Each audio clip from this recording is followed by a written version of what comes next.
I think for patients who have got urinary symptoms, we need to talk to them about why they're getting them, and actually there are things that they can do to improve their symptoms before we just give them medications.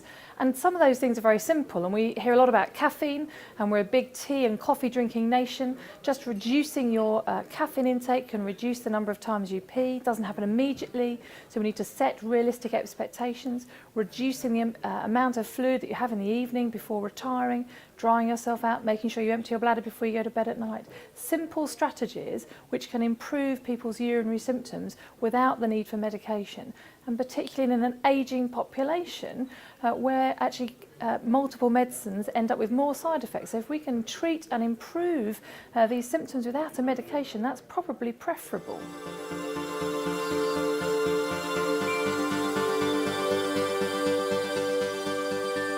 Some do. There are some people who don't want to have a medication. There are some people who are quite opposed to having tablets, and if there's something that they can do proactively to improve their urinary symptoms, particularly if it's simple, and if it works, that will feed on itself. So if they reduce the fluids at night and then they don't get up 5 times at night, then they're much more likely to be compliant with that.